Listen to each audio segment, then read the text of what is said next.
गरीब ब्राह्मण थे, शादी विवाह हो गया। 1 साल 2 साल 3 साल 4 साल 5 साल 10 साल मैंने बीतता जा रहा है, कोई संतान नहीं है। आत्माराम दुबे दुखी हो गए, जैसी जन्म में मुझे पुत्र का सुख नहीं मिलेगा। माता तुलसी भी उदास हो गई। तो अंत में भगवान राम जी की कृपा से माता तुलसी के गर्भ में तुलसीदास जी आए। कललम तिक्रात्रेण पंचरात्रेण बुधबुदाम। बालक माँ के गर्भ में 5 दिन में बुधबुदा के समान होता है, 10 दिन में बेर के समान होता है, 20 दिन में अंडा के समान होता है। 1 महीना में बालक का मस्तक प्रकट होता है और 2.5 महीना में ये पुत्र होगा या कन्या होगी तो मालूम पड़ जाता है। 3रा 4था महीना में हाथ पैर बन जाता है। 5वां महीना में बालकों को माँ के गर्भ में भूख लगता है। गर्भ गीता गरुड़ पुराण गर्भ गीता दिया गया है और भागवत में भी है और गरुड़ पुराण में विस्तार में। जो गर्भ में एक बालक कैसे रहता है सब व्यास जी लिखे। 5वां महीना में जब बालक को भूख लगता है तो उसको भोजन कौन कराएगा? तो उसका नाभि नाड़ी माँ के पेट के साथ जुड़ा रहता है। जो माँ खाएगी बालक को वो भोजन मिल जाएगा। उस समय माताओं को ज्यादा कथा सत्संग वगैरह करना चाहिए, ज्यादा सोना नहीं चाहिए। सोने से क्या होगा? बालक आलसी बनेगा। उस समय माताओं को लड़ना नहीं चाहिए, लड़ने से बालक भी क्रोध स्वभाव का होगा।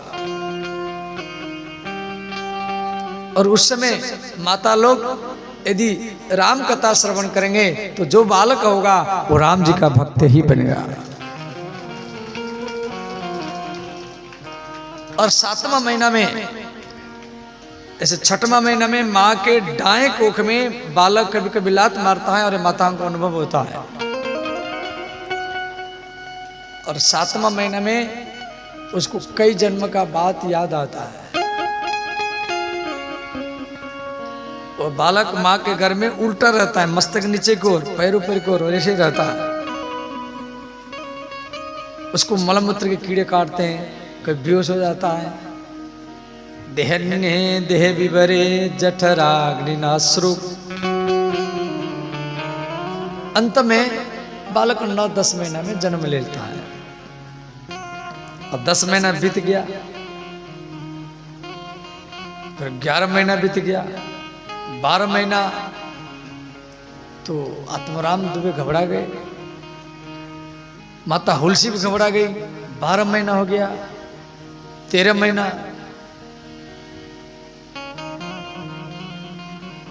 तो तुलसी के गर्भ में 13 महीना हो चुका है, बालक जन्म नहीं हुआ। सारा मोहल्ला वाले भी उदास हो गए।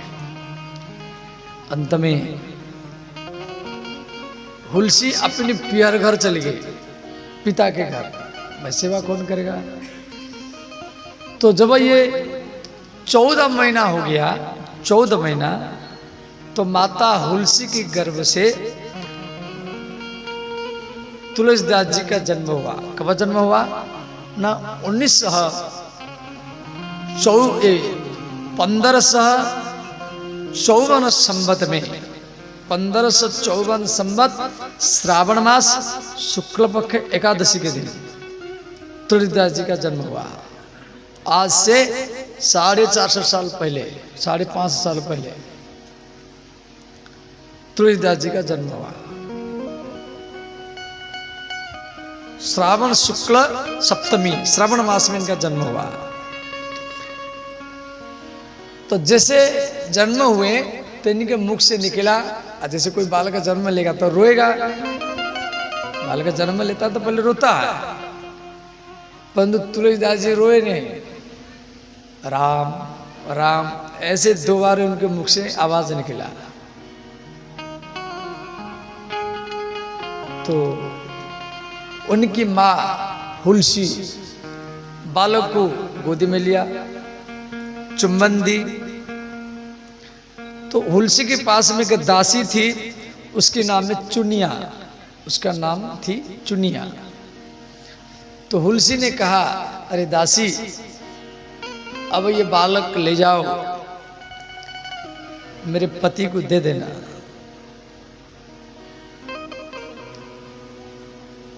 तो माता हुलसी और बालक को वो दासी को दिया और वहीं पर हुलसी गिर गई और उसका मृत्यु हो गया।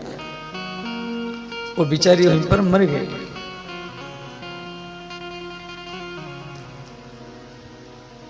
तो चुनिया वो बालक को लेकर के राजापुर गांव में आई। तो आत्माराम दुबे देख करके प्रसन्न हुए। तो आत्माराम दुबे पूछे, इसकी माँ कहाँ गई? चुनिया ने कहा, ब्राह्मण देव, इसकी माँ हुलसी जन्म देकर के वहीं पर मर गई। आत्माराम दुबे को पुत्र जन्म का तो सुख हुआ, परंतु पत्नी वियोग का दुख भी हुआ। जिसकी मां इसको जन्म दे करके मर गई, अब इसका पालन पोषण कौन करेगा? इसको कौन दूध पिलाएगा? आत्माराम दुबे रोने लगे। तो चुनिया बोली, ब्राह्मण देव आप मत रोइए, हम इसकी मां बन करके इधर उधर से दूध ला करके इस बालक का पालन पोषण करेंगे। तो देवी चुनिया गैया का दूध, भैंस का दूध इधर उधर से ला करके वो बालक का पालन पोषण किया। 1 महीना बीता, 2 महीना, 3 महीना, 4 महीना, 5, 6 महीना, 7 महीना, 8 महीना बीत गया। अंत में चुनिया वो बेचारी, उसका भी मृत्यु हुआ, वो भी मर गई। सारा मोहल्ला में हल्ला गुल्ला हुआ, अरे इसकी माँ जन्म दे करके मर गई। एक तो बालक 14 महीने में हुआ, दूसरी में इसकी माँ जन्म दे करके मर गई, और इसका जो दूसरी माँ धाई माता इसको जो पालन की चुनिया, वो भी मर गई। आत्माराम दुबे और दुखी हो गए, अब कौन इसका पालन पोषण करेगा?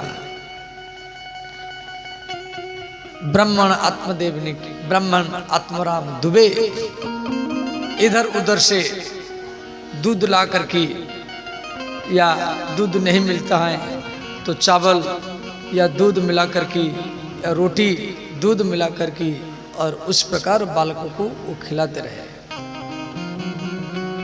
घर को देखना, खेती देखना, इधर ब्राह्मण थे तो जजमान को देखना, और बालकों को, एक ही बालक है फिर उनको खिलाना।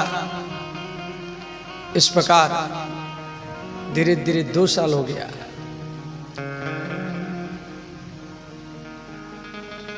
अंत में ब्राह्मण आत्मदेव अचानक बेहोश होकर गिर गए और उनका भी मृत्यु हो गया। सारा मोहल्ला में हल्ला गुल्ला हुआ, देखो ये कैसा बालक है, एक तो 14 महीने में जन्म लिया, इसकी माँ मर गई, दूसरी माँ भी मर गई, और पिता भी इसका पालन पोषण किया, और आज उसका भी मृत्यु हो गया। तुलसीदास छोटे हैं, 2 साल के हैं। तो अंत में गांव वाले, महला वाले उनको गोदी में लेने के लिए भय किए। उनके चाचा भी थे, मौसा थे, मौसी थे, कोई घर में नहीं लिया।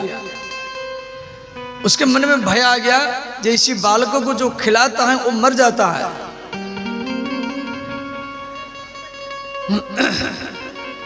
ना चाची लिया, ना चाचा, ना मौसा मौसी, कोई भी, ना मामा नाना नानी, कोई भी तुलसीदास जी को अपने घर में नहीं लिए। और मोहल्ला वाले भी उससे भय करते थे, ये कैसा बालक है, इसको जो खिलाता है, इसका पालन जो करता है, वो व्यक्ति मर जाता है। छोटा सा बच्चा है, 1 दिन 2 दिन 3 दिन भूख में तड़प रहा है। पड़ोसी वाली सोचते थे मैं जाके खिला दूं, परंतु मरने का भय रहता था। अब मृत्यु का भय तो सबको होता है।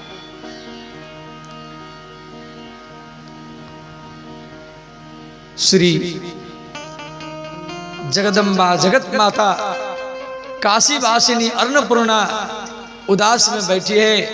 भगवान महादेव माता पार्वती को बोले, देवी आप इतना उदास क्यों हैं? भगवती माता पार्वती महादेव जी को बोली, हे नाथ, एक छोटा बच्चा है, वो घर में कई दिन से भूखे प्यास में रो रहा है। गांव वाले मोहल्ला वाले उसको कोई नहीं खिला रहा है। उसके मौसा मौसी चाचा चाची नाना नानी मामा मामी कोई भी उसको गोदी में नहीं उठा रहा है।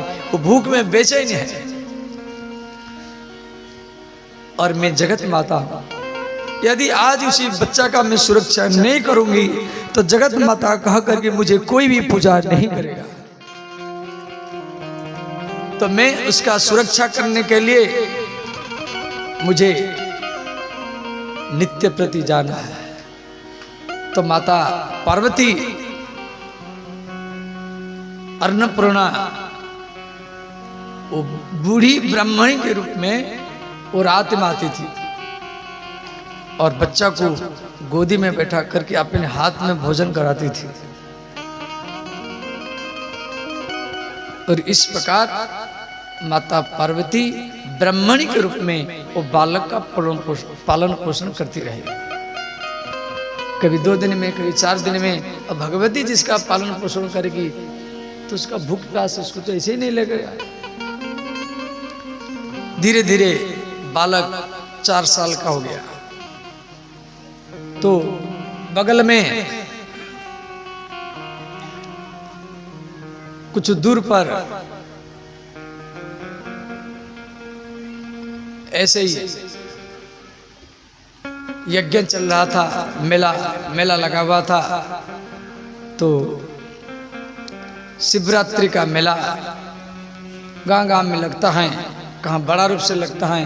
और जहाँ बड़ा रूप से लगता है तो अगल बगल गांव के लोग जाते हैं देखने के लिए। तो सब लोग मेला में जा रहे हैं और तुलसीदास जी छोटे हैं और बच्चों में इच्छा होती है मेला देखने के लिए। तो तुलसीदास जी तो अपने मोहल्ला वाले जो उनके घर के जो सामने जो रहता था, उनके मन में था कि ये जाएगा तो मैं इसके पीछे पीछे चला जाऊंगा। तो मोहल्ला वाले सब मेला देखने के लिए गए। तुलसीदास जी उनके पीछे पीछे भी जा रहे हैं और वो लोग को तुलसीदास जी से भागते थे। तो सबको भय था तुलसीदास जी की छाया से भी लोग दूर रहते थे, जिनका छाया भी हमारे ऊपर पड़ न जाए।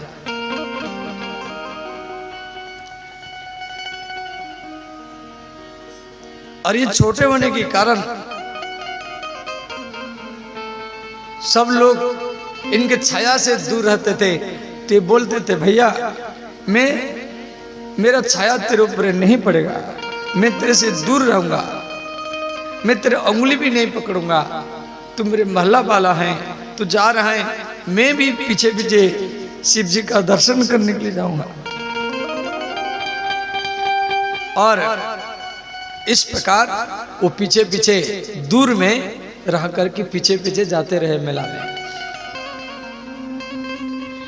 अब छोटा बच्चा मेला में जा रहा है तो उसको खिलौना चाहिए।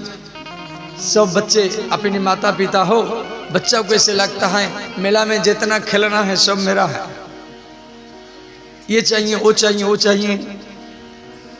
तुलसीदास जी छोटे हैं और सोच रहे हैं जब मुझे खिलौना कौन देगा।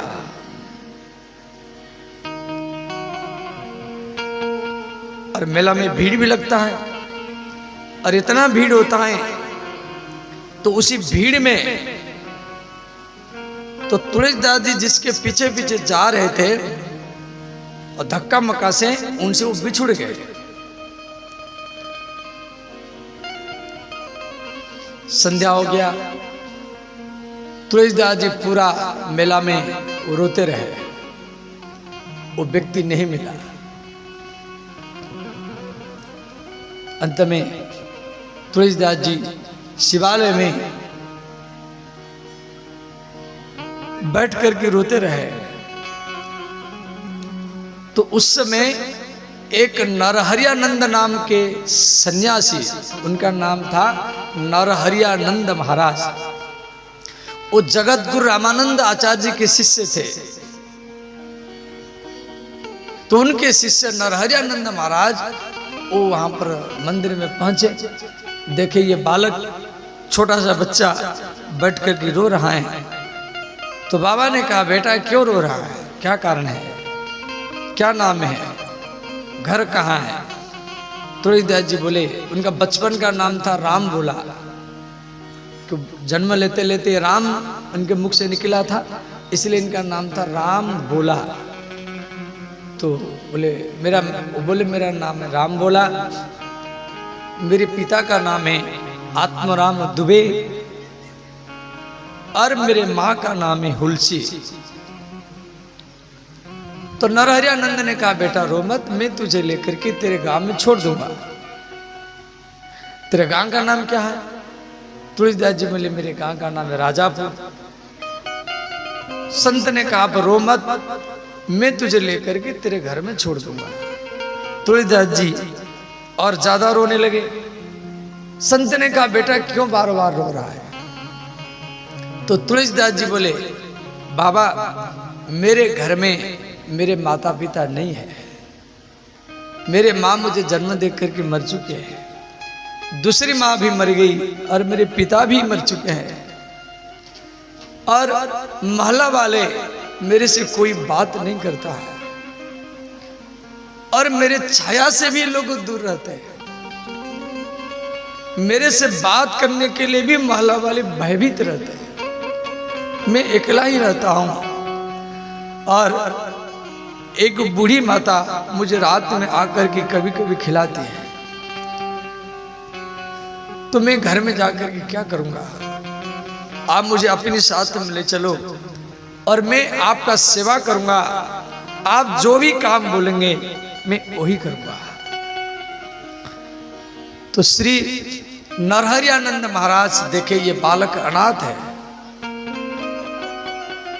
अंत में नरहरियानंद महाराज उसी बालकों को लेकर के काशी में आए, काशी में, और श्री नरहरियानंद महाराज उसी बालकों को राम मंत्र का दीक्षा दिए और उसको रामायण सिखाए। काव्यम रामायणम कृत्स्नम सीतायाः चरित्रम महत्। इस प्रकार श्री नरहरियानंद महाराज गोस्वामी तुलसीदास जी को राम कथा रटाया।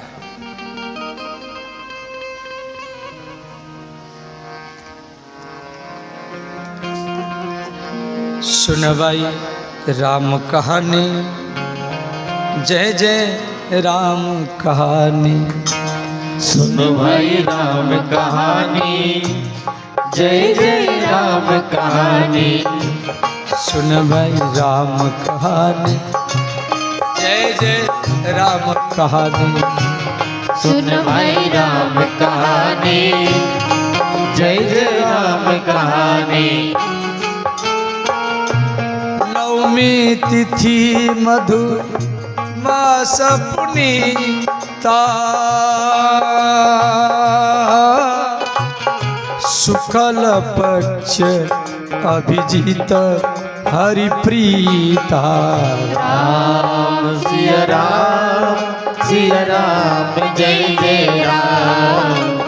राम सिया राम जय जय राम। मध्य दिवस अति शीतल घामा, पावन काल लो को विश्रामा। राम सिया राम सिया राम जय जय राम राम सिया राम जय जय राम। श्री नरहरियानंद महाराज गोस्वामी तुलसीदास जी को राम कथा सुना रहे। चैत्र माह शुक्ल पक्ष नवमी को अयोध्या में सूर्यवंश में दशरथ महाराज जी के परिवार में माता कौशल्या कैकेयी सुमित्रा के गर्भ से राम लक्ष्मण भरत शत्रुघ्न का जन्म हुआ।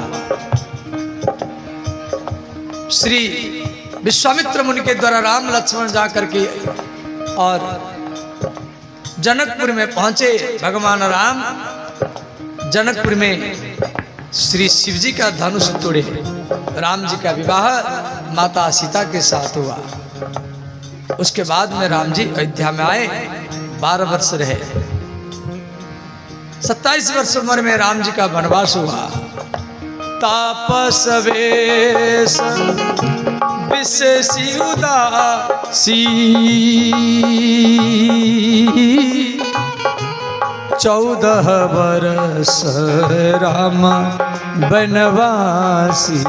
राम सिया राम जय जय राम राम सिया राम जय जय राम। जय जय राम कथा सुन भाई राम कथा।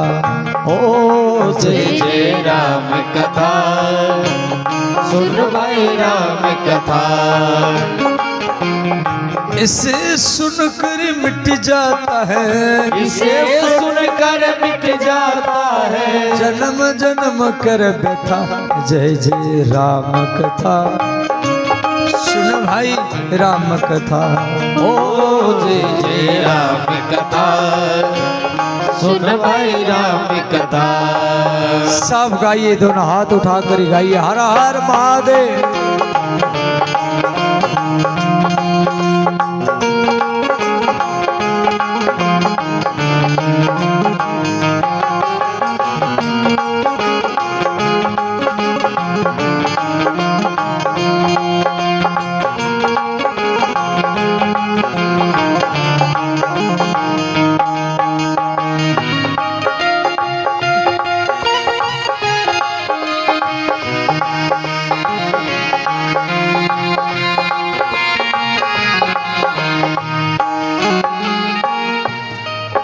राम जी का वनवास हुआ 14 वर्ष में, और चित्रकूट में राम और भरत का मिलन हुआ। पंचवटी में सीताहरणम जटायु मरणम सुग्रीव संभाषणम। उसके बाद में रावण माता सीता का हरण किया, समुद्र को भगवान पार किए। फिर राम रावण युद्ध हुआ। राम और रावण दोनों में 87 दिन तक युद्ध हुआ। अंत में राम रावण को पूरी विजय प्राप्त किए।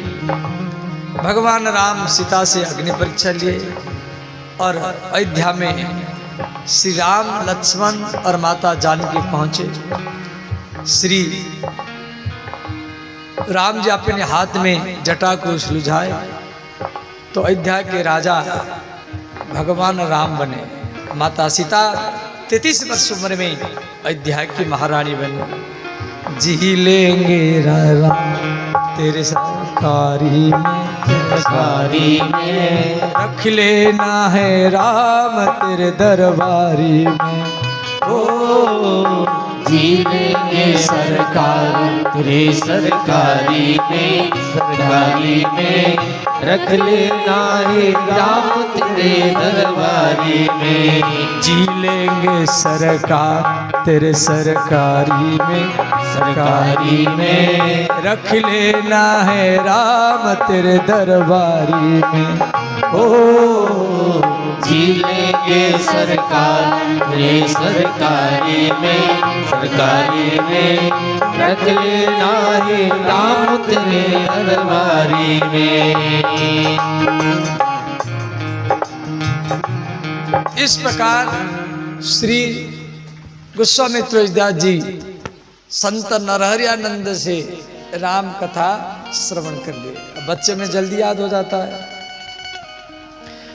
गुरु ने क्या किया, काशी में एक संस्कृत विद्यालय में, गुरुकुल में तुलसीदास जी को एडमिशन करा दिए। तुलसीदास जी बहुत मेधावी थे, एक बार में वो याद कर लेते थे। उनको गीता पूरा कंठस्थ हो गया। उस समय वाल्मीकि रामायण प्रचलित था और वाल्मीकि रामायण भी कंठस्थ हो गया। और चारों वेद, ऋग्वेद, यजुर्वेद, सामवेद, अथर्ववेद, 18 पुराण पूरा, और संस्कृत में इतना प्रकांड का विद्वान बन गए, हर दम संस्कृत ही संस्कृत बोलते थे। चारों वेद, आगम निगम, 6 शास्त्र, वेद वेदांत सब पारंगम प्रथम। जब वो 15-20 साल हो गए तो अपने गुरुजी उनको पूछे, जी बेटा अब तो आप युवक बन गए, अब हमारी एक प्रश्न है, आप संत बनना चाहते हैं या शादी करना चाहते हैं? तो युवक बन गए। तो तुलसीदास जी नाम, गुरुजी तुलसीदास नाम इनका रखे, पहले तो नाम था राम बोला।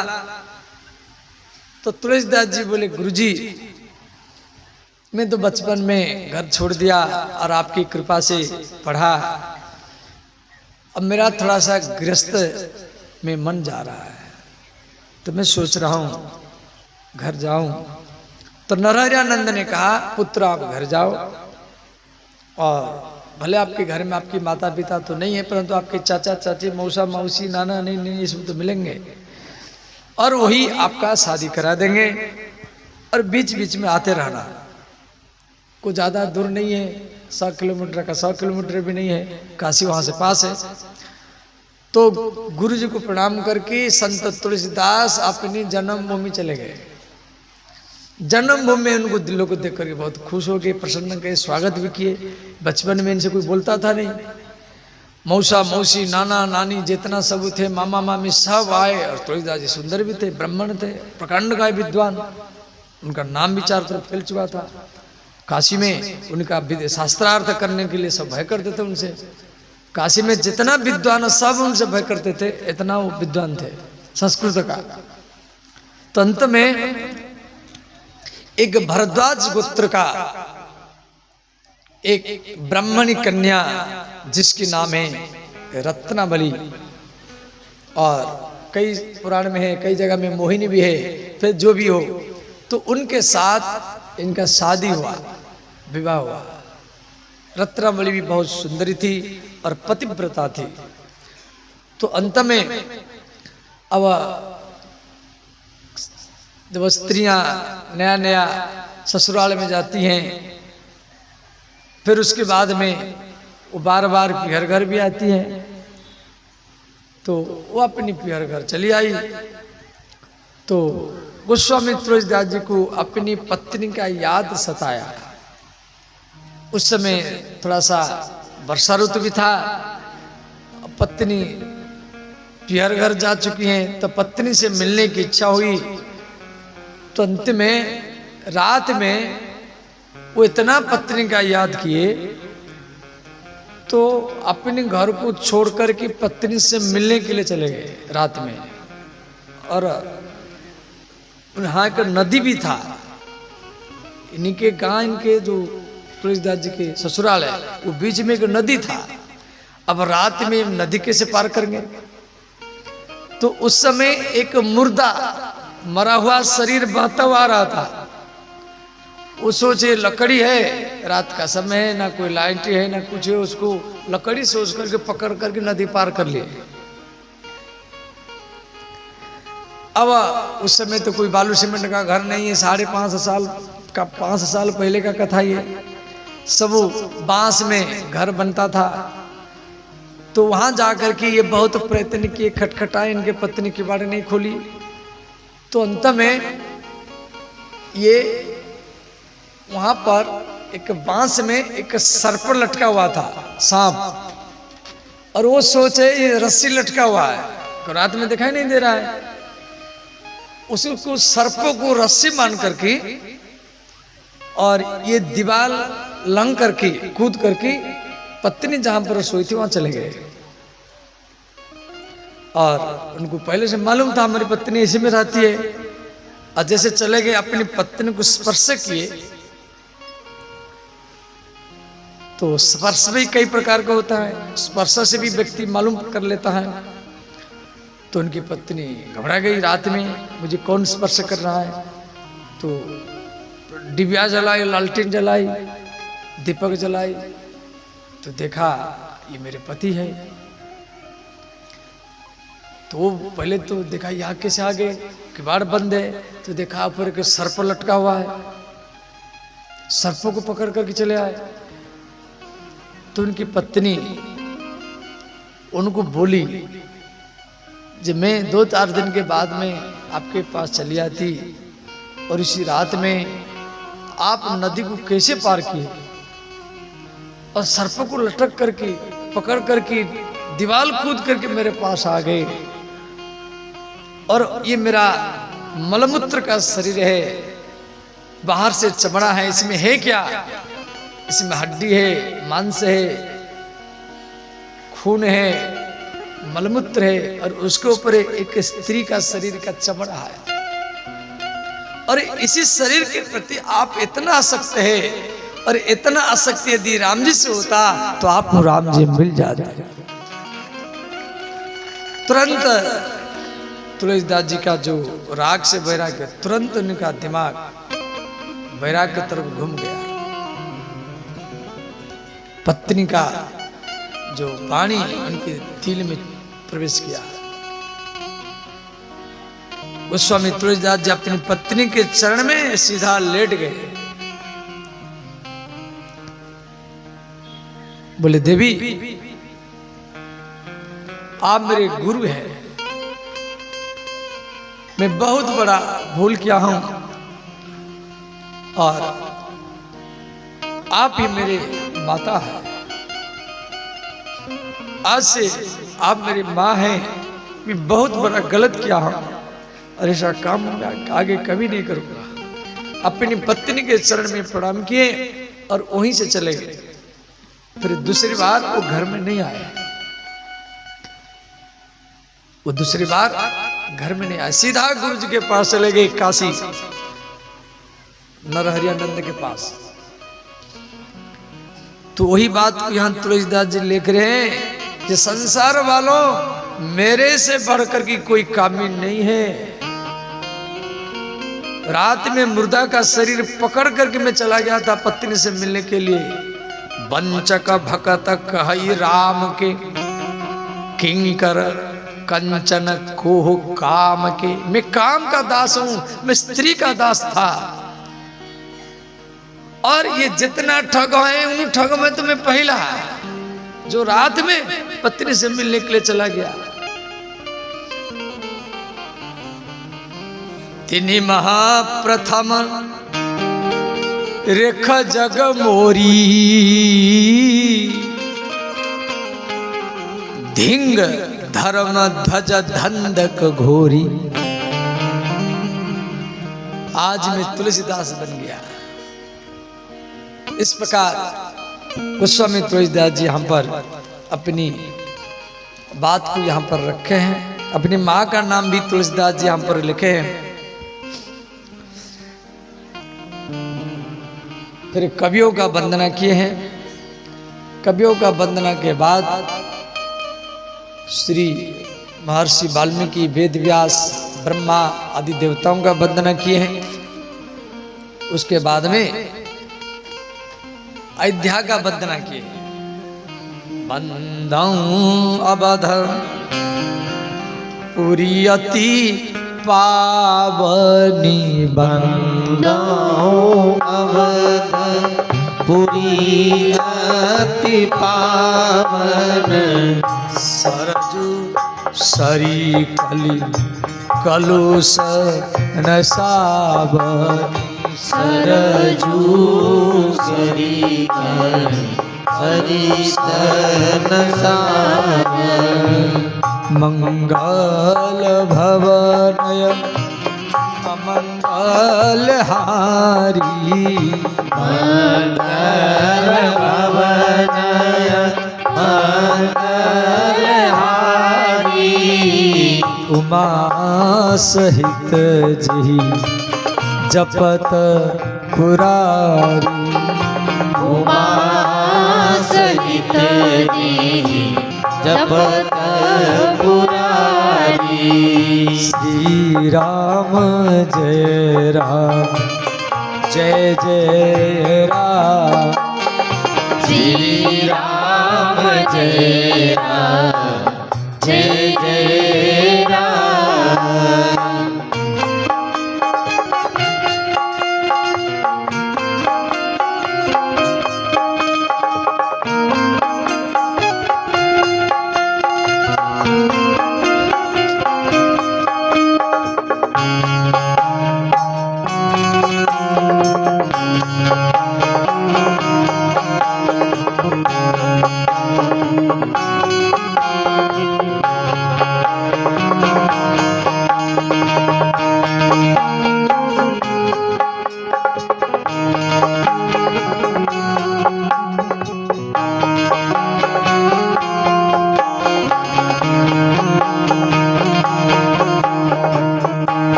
श्री अयोध्या का वंदना किए हैं, फिर कौशल्या कई सुमित्रा का वंदना भी किए हैं।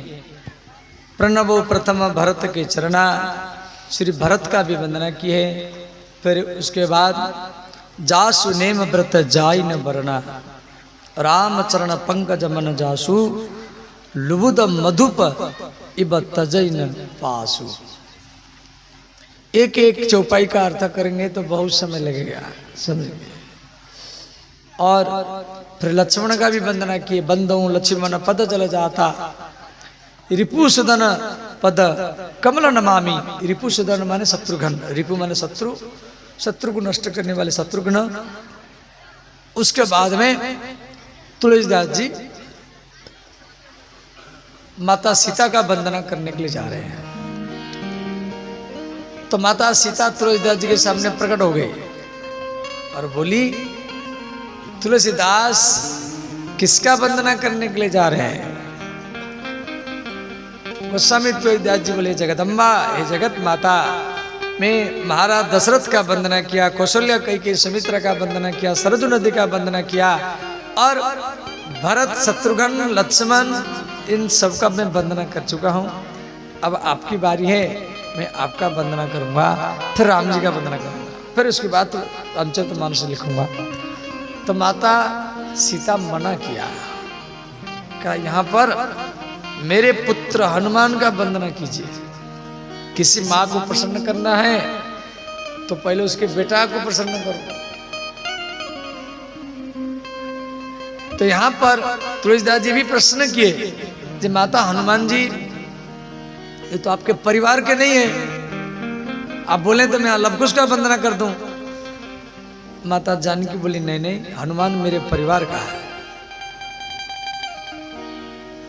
अब एक परिवार के भीतर में एक बानर को लाना, तुलसीदास जी प्रश्न किए, माता मैं हनुमान का, अंगद का, सुग्रीव का वंदना मैं बाद में करूंगा। माता सीता बोली, नहीं नहीं, हनुमान मेरा पुत्र है, इसीलिए यहां पर मेरा पुत्र का वंदना किए। तो तुलसीदास जी यहां पर लिखे,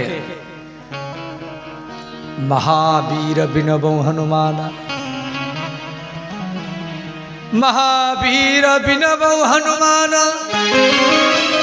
राम जासु जस आप बखाना। हनुमान जी के चरित्र को राम जी गाते हैं, राम जासु जस आप बखाना। हनुमान जी, हनुमान चालीसा पाठ कौन करता है? राम जी करते हैं। रामचरितमानस पाठ कौन करता है? हनुमान जी करते हैं। हनुमान जी को रामचरितमानस बहुत प्रिय है और राम जी को हनुमान चालीसा बहुत प्रिय है, इसलिए हनुमान चालीसा में दिया गया ना, श्री गुरु चरण सरोज रज निज मन मुकुर सुधारी, बरनौ रघुवर विमल जस, जोदायक फलचारी। बरनौ रघुवर, रघुवर माने राम, रघु माने महाराज रघु और वर माने महान, तो रघुवंश से महान कौन है? राम है। तो वहां पर तुलसीदास जी को ही लिखना चाहिए था बरनौ हनुमान विमल जस, जो दायक फलचारी, परंतु ये बात नहीं लिखी। बरनौ रघुवर विमल जस, जो दायक फलचारी। जय हनुमान ज्ञान गुण सागर, जय कपीश तो लोक उजागर। तो राम जी हनुमान चालीसा के मुख्य श्रोता है। तो यहाँ पर जो दिया गया है, महावीर बिनबौ हनुमाना, राम जासु जस आप बखाना। उसके बाद में तुलसीदास जी सीता माता की वंदना किए, फिर राम जी का वंदना किए। उसके बाद में 9 दोहा में राम नाम का वंदना किए। बंदौ नाम राम रघुबर को, हेतु कृषानु भानु हिम करको। राम नाम का वंदना रामचरितमानस में 9 दोहा में दिया गया है। इसीलिए भगवान का नाम खूब जाप करो। राम का नाम राम से बड़ा है। कहूं कहाँ लगे नाम बड़ाई, राम न कही सके नाम गुण गाई। अच्छा ध्यान देना, राम जी के बाद में राम नाम आया नहीं।